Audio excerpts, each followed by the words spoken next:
નમસ્કાર મિત્રો, મારી યુટ્યુબ ચેનલમાં તમારું હાર્દિક સ્વાગત છે। આજે આપણે વાત કરવાના છે કચ્છની 7 વિશુ સતીઓનું સત બનેલી સત્ય ઘટના છે કચ્છની કે વ્રજવાણીની આયરાણીઓ ઢોલીના ઢોલ પર ઘેલી બની હતી। ઢોલ પર ઢોલીના હાથની થાપ પડતી કે આયરાણીઓના હૈયા ઉછળી નીકળતા।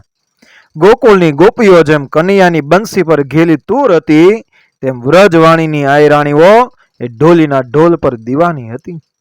ઢોલનો અવાજ કાન પર પડતા એમના હૈયા હાથમાં રહેતા નહીં, ભાવર ઊંઘમાંથી પણ ઝબકીને જાગી ઉઠતી।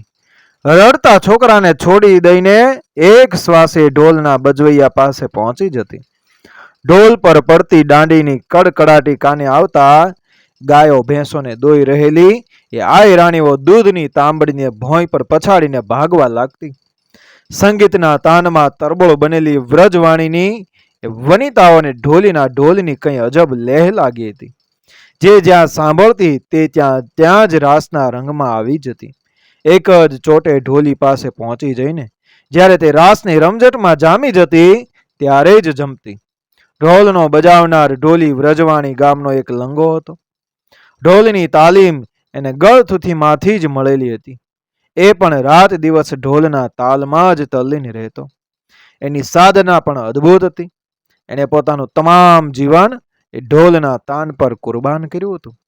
બાળપણથી આખા જગતમાં એનો એક જ મિત્ર હતો અને એ એનો ઢોલ। ઢોલ સિવાય એનું કોઈ સગું વાલું પણ ન હતું। એના હાથમાંની ઢોલ બજાવવાની દાંડી એને મન ત્રિલોકના રાજદંડ સમાન હતી। ઢોલ પાસેથી એ જાત જાતની બોલી બોલાવી શકતો। એ હસતો ત્યારે એનો ઢોલ પણ હસતો અને રડતો ત્યારે એનો ઢોલ પણ રડી ઉઠતો। એની દાંડી ઢોલ પર પડતી ત્યારે તમામ દુનિયાને ભૂલી જતો। ખાવું પીવું પણ ભૂલી જતો, રાત દિવસ પણ ભૂલી જતો। એ એની અવાજની દુનિયામાં જ મસ્ત રહેતો। એની મસ્તી અજબ હતી। વિશ્વના વિલાસ અને વાસનાઓ એને સ્પર્શ પણ કરી ન શકતા નહીં। આ જગતની એકેય વસ્તુ પ્રત્યે એને આકર્ષણ ન હતું। હા, એક એના ઢોલ સિવાય। એ જગતમાં રહેતો હોવા છતાં એનાથી પર હતો। એક યોગી જેટલો જ ઉદાસીન હતો। એની તમામ સંપત્તિનો સમાવેશ પણ એક એના ઢોલમાં જ થઈ જતો। ઢોલ અને ઢોલની દાંડી પાસે એને મન આખી દુનિયાની દોલત તુચ્છ હતી। એ હતો તો લંગો પણ એક ત્યાગી હતો, વૈરાગી હતો। એનો ઢોલ એનો ભગવાન હતો અને એનો પરમ ભક્ત હતો। ઢોલ ભગવાનનું ભજન કરતા એ કદી થાકતો નહીં, કંટાળતો નહીં। એની આખી દુનિયા એક એના ઢોલમાં સમાઈ જતી હતી અને એના ઢોલમાં જે મહાશક્તિ ભોગવતી હતી તેનું કારણ એ હતું કે ઢોલના ધ્વનિ પાછળ એના ત્યાગનું એ અદ્ભુત બળ ઊભું હતું।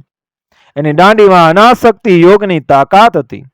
આ અમોઘ શક્તિએ જ વ્રજવાણીની આયરાણીઓને ઘેલી બનાવી હતી। અક્ષય તૃતીયાના પવિત્ર તહેવારની મનોહર સવાર હતી। વ્રજવાણીના સુંદર સરોવરના કિનારે ઉભેલા વિશાળ વડલાઓની ઊંચી ઊંચી ડાળીઓમાં હિંચકા બાંધીને ગામના તમામ યુવાનો અને નાના મોટા બાળકો આજે હિંચવાનો આનંદ માણી રહ્યા હતા। અખાત્રીજ એટલે જાણે હિંચકાનો તહેવાર। ગ્રામ્ય પ્રજા માટે અખાત્રીજ એક મહાન ઉત્સવ બનાય છે। આ અવસરે વસંત ઋતુ પણ ખીલેલી હોવાથી લોક હૃદયો આનંદ સાગરમાં તરબોળ બનેલા હોય છે। એ દિવસે ગામડા તો જાણે ઘેલા બને છે। વ્રજવાણી એ કચ્છના વાગડ વિભાગમાં એક નાનું ગામડું છે। આજથી 500 વર્ષ પર વ્રજવાણી આયરોની પુષ્કળ વસ્તી હતી। આયર લોકો ગાયો ભેંસો વગેરે પશુધનના માલિક હતા। ઘી દૂધની તો એમને ત્યાં છોડો ઉછળતી।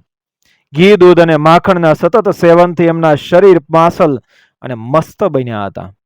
એમના શરીરમાં ઉછળી રહેલી મસ્તી આજે એ અખાત્રીજના દિવસે બહાર ઉભરાઈ આવતી, સ્પષ્ટ દ્રષ્ટિ ગોચર થતી હતી। કેટલાક યુવાનો મલ્લ કુસ્તી લડવામાં મશગુલ હતા। કેટલાક સાવજ અને ચિત્તાની જેમ એકબીજાને બાજીને બથ લડવાના દાવપેચ લગાવી રહ્યા હતા। કેટલાક ઊંટ ઘોડા અને ગાડાની દોડમાં દીવાના બન્યા હતા। કેટલાક જુદી જુદી જાતના કૂદકા લગાવવાની શરતો જમાવી રહ્યા હતા।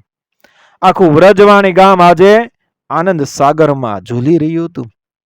ગામના પાદરે જાણે એક મોટો મેળો મચી રહ્યો હતો। નાના મોટા તમામ માણસો પોતાના અંતરનો આનંદ વિવિધ પ્રકારે વ્યક્ત કરી રહ્યા હતા। લોકોના ઉત્સાહનો આજે પાર ન હતો। અક્ષય તૃતીયા એટલે આવતા વર્ષના શુકન જોવાનો દિવસ. આજે વહેલી સવારે સૂર્ય ઉગતા પહેલા ગામના ચતુર આહેરો સીમમાં જઈને વાયુના અવલોકનથી એ આવતા વર્ષના શ્રીકાર વરસાદના શુભ શુકન જોઈ આવ્યા હતા. આ ખુશ ખબરની વધામણી ઘેર ઘેર પહોંચી ગયેલી હોવાથી લોકોનો ઉત્સાહ આજે માતો ન હતો. આજે આખા ગામના આયરો હંમેશ મુજબ મીઠા વાજિયા, ઘઉંની રોટલી અને ગોળ માણાનું ભોજન કરીને ગામ બહાર નીકળી પડ્યા હતા. સૌ કોઈ આજના ઉત્સવનો આનંદ માણવા આતુર બન્યા હતા. એક તરફ આહિર યુવાનો જુદી જુદી જાતની મર્દાનગી ભરી રમતો રમી રહ્યા હતા, ત્યારે બીજી તરફ આહિરાણીઓ રાસની રમઝટ બોલાવી રહી હતી. આજે તો ઢોલી પણ એ કઈ અજબ તોફાને ચડ્યો હતો. એના ઢોલની થાપ આયરાણીઓના અંતર વધીને આરપાર નીકળી જતી હતી. એની દાંડીની કડકડાટી દશેય દિશાઓને ગગડાવી રહી હતી. વ્રજવાણીની આયરાણીઓ આજે ઢોલીના ઢોલ પર મસ્તાની બની હતી. ઢોલની થાપ એમને જેટલા પગલા ભરાવતી હતી તેટલા પગલા એ ભરતી હતી.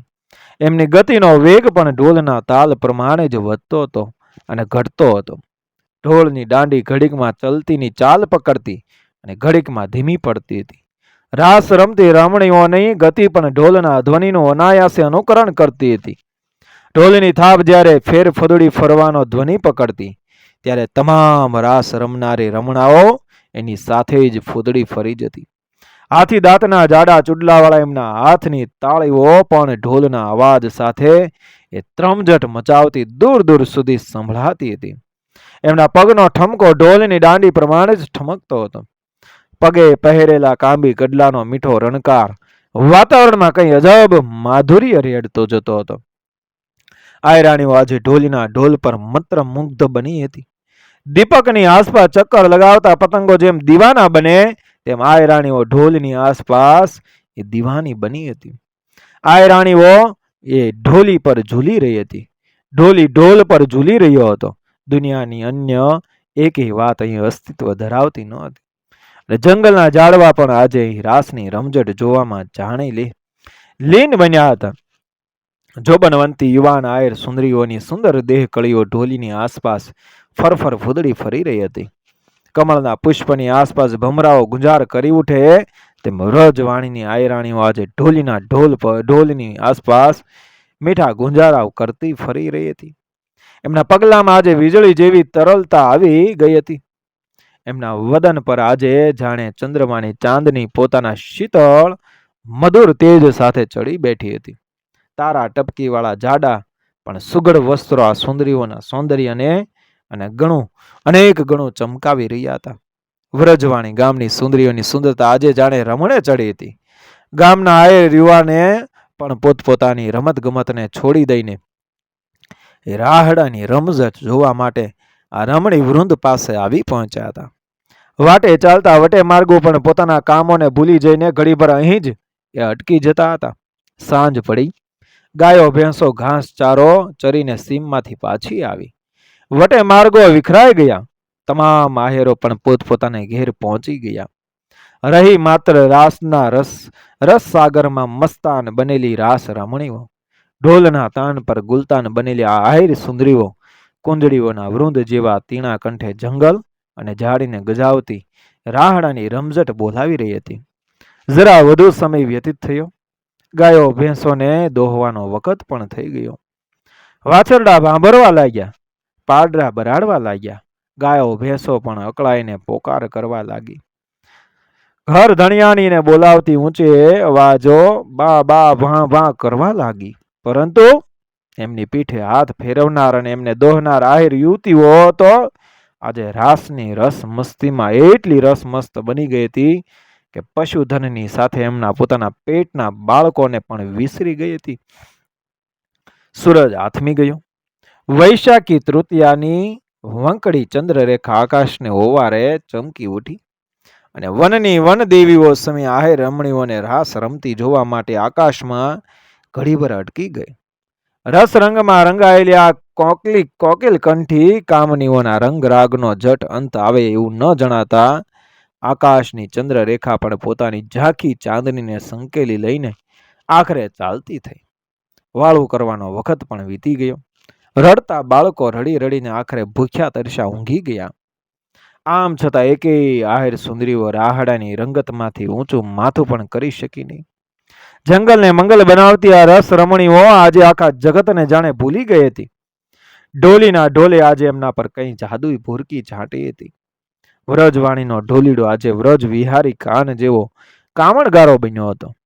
એની શક્તિ આજે ઝળકી ઉઠી હતી, ખીલી ઉઠી હતી. આ જાદુગરે આજે વ્રજવાણીની મનોહર મુગ્ધાઓ પર અજબ જેવું જાદુ કર્યું હતું. જાદુના જોરમાં તમામ આયરાણીઓ આજે એમના ઘરને અને ઘરધણીઓને પણ ભૂલી જવા પામી હતી. જેમ જેમ રાત વધારે વીતતી જતી હતી તેમ તેમ ઢોલીના ઢોલમાં કઈ ઓર મીઠાશ અને મોહિનીનો આવિર્ભાવ થતો જતો હતો. આ મીઠાશ પર આજે વ્રજવાણીની આયરાણીઓ ભમરીઓની માફક ભમી રહી હતી. ઢોલી પોતે પણ આજે કઈ અજબ તાનમાં આવી ગયો હતો. એ પોતે પોતાને જ ભૂલી ગયો હતો. વિશ્વનો તમામ વ્યવહાર આજે એનાથી દૂર પડી ગયો હતો. ઢોલી અને ઢોલી બે આજે એકમેક અને એકાકાર બની ગયા હતા. આયરાણીઓની રાહ જોઈ જોઈને વ્રજવાણીનો આહેરો આખરે એ થાક્યા. કેટલાક ગાયો ભેંસો પોતાના હાથે જ દોહવા માંડી. કેટલાક જે દોહન કળાથી અજ્ઞાત હતા તે તો સાંજથી કોઈક દોહનારની શોધમાં ભટકી રહ્યા હતા. હાથવાળ ગાયો ભેંસો તો એમની ધર ધણિયાણીની સિવાય સૌ કોઈનો સત્કાર પોતાના શિંગડા વડે જ એ કરતી હતી. એમની આગળ આવવાની પણ કોઈની હિંમત ચાલે તેમ ન હતું. વ્રજવાણીને ઘેર ઘેર આજે અરાજકતા અને અવ્યવસ્થાના દર્શન થતા હતા. ઘરની સંપૂર્ણ વ્યવસ્થા જાળવનારી ચતુર આયરાણીઓ આજે કોઈ નવી દુનિયામાં જ વિહરતી હતી. કેટલાક આયરો એમની ગૃહલક્ષ્મીઓને બોલાવી લાવવા માટે ગામને પાદર દોડી ગયા હતા. પણ ઢોલીના ઢોલ પર ડોલી રહેલી આયરાણીઓ આજે ક્યાં કોઈને દાદ આપે તેમ હતું. એમને બોલાવવા ગયેલા આયરો આખરે થાકીને વિલે મોઢે પાછા ફર્યા. અડધી રાત વીતી ગઈ. આમ છતાં અહીં તો એ જ ઘડી ચાલતી હતી. પાદરે ઢોલીનો ઢોલ એક જ તાનમાં પ્રસૂકી રહ્યો હતો.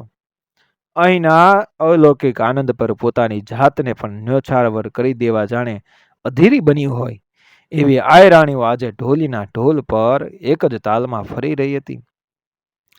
આત્માના અદ્ભુત આનંદને ત્યાગીને ઘરની ઝંઝટમાં પડવાનો ખ્યાલ સુદ્ધા કોઈને ન આવ્યો. અહીં તો હજુ એ જ પળ હતી. વ્રજવાણીએ આજે તો જાણે વ્રજભૂમિનો જ અવતાર ધારણ કર્યો હતો.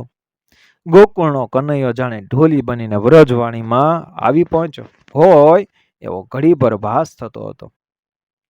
એણે આજે વ્રજવાણીની આયરાણીઓને ગોકુળની ગોપીઓ પેઠે ઘેલી બનાવી હતી. રાત દિવસનું પણ આજે અહીં કોઈને ભાન રહ્યું ન હતું.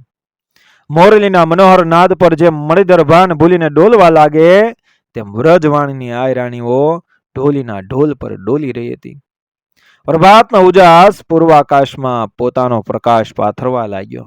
આમ છતાં આહેર રમણીઓનો ઉત્સાહ લેશ પણ ઓસર્યો હોય એવું દેખાતું ન હતું. એમનો તીણો અવાજ ગગનને ગજાવતો દશેય દિશામાં ફેલાઈ રહ્યો હતો. સવારને હવે વધુ વાર ન હતી. ગાયો ભેંસોને ફરી એકવાર દોઈ લેવાનો વખત થઈ ગયો હતો. વાછરડા અને પાડરા ફરી ફરીને પાછા પોકારી ઉઠ્યા હતા. માતાને સાદ કરીને રડતા રડતા જ ઊંઘી ગયેલા બાળકો પુનઃ જાગૃત થઈને ફરી એકવાર રુદન પર ચડી ગયા હતા. વ્રજવાણીને ઘેર ફરી પાછો કકળાટ ચાલુ થઈ ગયો હતો. આયરોની ધીરજ હવે ખૂટવા આવી. ઘરની અવ્યવસ્થાના કંટાળાએ હવે ક્રોધનું રૂપ પકડ્યું હતું. એમના અંતરમાં શૈતાને પ્રવેશ કર્યો. એમની આંખો લાલચોળ બની ગઈ. દ્વેષ અને વૈરનો ઉભરો એમના અંતરમાં ઉભરવા લાગ્યો. વ્રજવાણીની ગૃહ રાણીઓ આજે એમની મટીને આ ઢોલીની બની ગઈ હોય એવું એમને સાફ સાફ દેખાવા લાગ્યું. અદેખાઈની આગ એમના રોમે રોમમાં વ્યાપી. તમામ આયરો આજે વહેલી સવારે જ એકત્ર થઈ ગયા હતા. કેટલાક તો આખી રાતના જાગરણથી આંખો લાલ બનાવી આવ્યા હતા. કેટલાક એમના બાળકોને આખી રાત સમજાવી પટાવીને ત્રાસી ગયા હતા. આ ઢોલી એમને આજે અઢી અખરો જણાયો. એમની સ્ત્રીઓ આ ઢોલી પાછળ આંધળી ભીત થઈ ગયેલી એમના જોવામાં આવી. આ ઢોલી સાથે હવે કેવી રીતે કામ લેવું એના વિચારમાં એ બધા ઘેરાઈ ગયા હતા. આ જાદુગર એમની ભોળી ભામિનીઓને ભમાવી રહ્યો છે એવું એમને લાગવા માંડ્યું. વિચાર કરતા આખરે બધા એક નિર્ણય પર એ આવી ગયા. નિર્ણય ભયંકર હતો. ઢોલીના કટકા કરી નાખવાનો. સવારનું અજવાળું વધુ ને વધુ વધતું જતું હતું. વૃંદાવનમાં રાસ રમતી ગોપિકાઓ સમી વ્રજવાણીની આયરાણીઓના દર્શન કરવા માટે સૂર્ય ભગવાન ત્વરિત ગતિએ ઊંચા ઊંચા થતા જતા હતા. પ્રભાતના ગાયક વનપંખીડા પણ અપ્સરાઓ જેવી આયરાણીઓના મધુર સ્વરો સાથે પોતાના સ્વરની થોડી વાર હરીફાઈ ચલાવીને આખરે હાર કબૂલ કરી દૂર દૂરના વન પ્રદેશમાં ઉડી ગયા હતા. સરોવરના નીર શાંત પડી ગયા હતા. પવન પણ સ્થિર થઈ ગયો હતો. વનવગડાના ઝાડવા પણ આ સ્વર્ગીય સંગીત શ્રવણ કરતા પોતાના મસ્તકને મંદ મંદ ગતિએ ડોલાવતા આફરીન પોકારી રહ્યા હતા. તમામ કુદરત આ દિવ્ય દ્રશ્યના દર્શન કરવામાં એકતાર બની ગઈ હતી. આ તરફ ઢોલી ઢોલ અને આયરાણીઓ પણ એકતાર અને એકાકાર હતા. આ સમયે કેટલાક આહિર યુવાનો પોતાના હાથમાં તલવારો વીંધતા આવી પહોંચ્યા. એમના તરફ દ્રષ્ટિ સુદ્ધા ફેંકવાની અહીં કોઈને ફુરસદ જ ક્યાં હતી. ઢોલને ઢમકારે મસ્ત બનેલો ઢોલી પોતાની મસ્તીના તાનમાં ઢોલ પર દાંડીની કડકડાટી બોલાવી રહ્યો હતો. વાહળીના સુમધુર સરોદ પર જેમ મૃગલીઓ ડોલી રહે તેમાં રમણીઓ ઢોલીના ઢોલ પર ડોલી રહી હતી. આહિર યુવાનો પોતાના હાથમાંની ખુલ્લી તલવારો સાથે હવે તો છેક નજદીક આવી પહોંચ્યા હતા. આમ છતાં એમના તરફ કોઈએ આંખ સરખી ઊંચી કરી નહીં. આ આખી રાસ મંડળી જ્યાં પોતાને જ જોવાનું ભૂલી ગઈ હતી ત્યાં બીજા કોઈને જોવા કોણ નવરું હોય. ઢોલીનું મસ્તક ઢોલના તાલ પર એક તાન બની ઝૂલી રહ્યું હતું.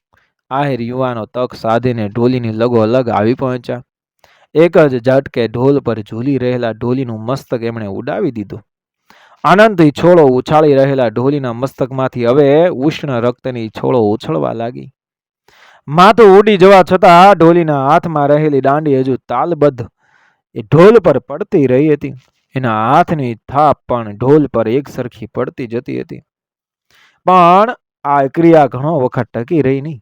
થોડી જ વારમાં એનો હાથ અને હાથમાંની દાંડી તાલનો નિયમ ચૂકી ગયા. તાલમાં ભંગ પડતા આયરાણીઓ એકી સાથે બેતાલ જતા ઢોલી પર દ્રષ્ટિ ફેંકી. પણ અહીં તો ઢોલી જ ક્યાં હતો. ઢોલીનું માથા વગરનું ધડ હજુ જેમનું તેમ બેઠું હતું. ઢોલીના હાથમાંની દાંડી હજુ ઢોલ બજાવી રહી હતી પણ એના અવાજનું હવે ઠેકાણું ન હતું. થોડી વાર આમ ચાલ્યા પછી ઢોલીનો હાથ અટકી ગયો. ઢોલ બંધ થયો. ઢોલીનું ધડ પણ ઢળી પડ્યું. આકાશમાંથી જાણે વીજળી પડી. પર્વતના કોઈ ઉન્નત શિખર પર જાણે વજનો પ્રહાર થયો. આહિર યુવતીઓ પથ્થરની પૂતળીઓ પેટે સ્તબ્ધ બની ગઈ અને કોમળ કદલી વન ભયંકર વાવાઝોડાના ઝપાટાથી તૂટી પડે તમે 140 આહિર યુવતીઓ પૃથ્વી પર ફટકાઈ પડી. રંગમાં ભંગ પડ્યો. સમસ્ત કુદરતે કારમનો નિશ્વાસ નાખ્યો. આ ભયંકર કૃત્ય જોઈને સૂર્ય ભગવાન પણ જાણે કોપાયમાન થઈ ગયા હોય તેમ ઉગ્ર દેખાવા લાગ્યા. જંગલના ઝાડવા પણ પોતાના પર્ણરૂપી આહુડાને પૃથ્વી પર પાડતા જાણે રડી ઉઠ્યા. ઢોલીના ઢોલ પર આખી રાત ઝઝૂમી રહેલી આયરાણીઓ મૂર્છિત બનીને કેટલાક વખત ધરણી પર ઢળેલી રહી. જાગૃત થતા જ ઢોલીના રુધિર છલકતા ધડ મસ્તકનું ભીષણ દ્રશ્ય પુનઃ એમની આંખો સમક્ષ પ્રત્યક્ષ થયું. માથા વગરના ધડના હાથમાં રહેલી ઢોલીની દાંડી હજુ રહીને ઊંચે ઉપડતી હતી અને નીચે પડતી હતી. બીજો હાથ જાણે ઢોલ પર થાપ લગાવતો હોય એમ હાલી રહ્યો હતો. દુનિયાથી દૂર થઈ ગયેલો ઢોલીનો આત્મા હજુ જાણે ઢોલ વગાડી રહ્યો હોય એમ એના વારંવાર ફરકતા હાથો પરથી એ જાણી શકાતું હતું. આયરાણીઓના અંતરપટ પર પ્રેમનો પતંગી રંગ ચડેલો ન હતો. એમના હૃદય તો સ્નેહના સાચા રંગે રંગાઈ ગયા હતા. જેના ડોલ પર જીવનભર આનંદ માણ્યો હતો, જેના ડોલમાં દુનિયાના તમામ દુઃખોને દૂર કરવાની શક્તિ હતી, એવા ઢોલીને આજે આ પરિસ્થિતિમાં પડતો મૂકીને વ્રજવાણીની એકેય આયરાણી ઘરની જંજાળમાં જોડાવાને તૈયાર ન હતી. ઢોલીનું આ મૃત્યુ એમના અંતરમાં કારી ઘા કરતું એક ભાલાની માફક ખટકી રહ્યું હતું. આયરાણીઓની આંખોમાંથી હવે ચોધાર આંસુડા ચાલવા લાગ્યા. ઢોલી એમના અંતરના જખમોને રૂઝાવનાર એક વેદરાજ સમાન હતો. ઢોલી વગરનું એમનું જીવન એમને શૂન્ય જણાવા લાગ્યું. આ 7 વિસુ સતીઓના શરીરે હવે સત ચડ્યું અને આ તમામ આયરાણીઓએ ઢોલી પાછળ અગ્નિ સ્નાન કરવાનો દારૂણ નિર્ણય કરી લીધો. વ્રજવાણીની બાળી બોળી અબળાઓ આજે પથ્થર જેવી કઠોર બની બેઠી. ઉતાવળા આયરોને હવે પોતાની ભૂલ સમજાય ખરી, પરંતુ હવે તો અતિ મોડું થઈ ગયું હતું અને ભૂલ સમજાતા તે કંઈ થોડી જ સુધરી શકે છે. હવે તો બધી બાજી હાથમાંથી નીકળી ગઈ હતી. સતીઓને ચડેલું સત હવે ઓસરી જાય જેવી શક્યતા જ ન હતી. ગામના પાદરે આવેલા સરોવરના કિનારે આ રાસ રમતના મેદાનમાં જ મોટી મોટી ચિતાઓ ખડકાઈ ગઈ. અગ્નિ પ્રગટાવવામાં આવ્યો. 140 એટલે 7 વિશ્વ આહેર સુંદરીઓ પોતાના પવિત્ર પ્રેમ પાત્ર ઢોલી સહિત અગ્નિદેવની ગોદમાં સમાઈ ગઈ, ભસ્મીભૂત બની ગઈ. વ્રજવાણી ગામ કચ્છ વાગડમાં ગેડીથી બેલા જવાના રસ્તા પર રણને કિનારે આવેલું છે. અહીં સરોવરની બાજુમાં આવેલા વિશાળ મેદાનમાં ઊંચા ઊંચા પાળિયાઓ આજે પણ એ ઉભેલા દેખાય છે. વચ્ચોવચ્ચ ઢોલના નિશાનવાળો ઢોલીનો સૌથી ઊંચો પાળિયો ઊભો છે. એની આસપાસ ચારે તરફ આયરાણીઓના પાળિયા કોટના કાંગરાની માફક આવેલા છે. આ સ્થાન આજ પણ કોઈ ભસ્મીભૂત બનેલા સ્નેહ સદન જેવું જણાય છે. આયરોનું જૂનું વ્રજવાણી ગામ તો નાશ પામ્યું છે. આજનું વ્રજવાણી નવું વસાવેલું છે. આજે અહીં એક પણ આયર વસતો નથી. આયરો વ્રજવાણીનું પાણી અગ્રાહ્ય કરી અને અહીંથી ઉચાળા ભરીને ઉપડા ગયા છે. આ પ્રાથળિયા આહેર કહેવાય છે. એનું કારણ એ કે વ્રજવાણી વાગડના પ્રાથળ વિભાગમાં આવેલું છે. ઢોલીની ખાંભી પર સંવંત 1511ના વૈશાખ સુદ ચોથની મિતિ વાંચી શકાય છે. આ સ્થાન આજે ઢોલી થરના નામે ઓળખાય છે. મિત્રો, વિડીયો પસંદ આવ્યો મારી ચેનલ સબસ્ક્રાઈબ કરો, ફોલો કરો, શેર કરો. મળી આવી જ ઘટનાને પ્રેરણાદાયક વાર્તાઓ સાથે, આપણા ઇતિહાસ સાથે, આપણી સંસ્કૃતિ સાથે આગળના વિડીયોમાં. જય માતાજી, જય કચ્છ વાગડ.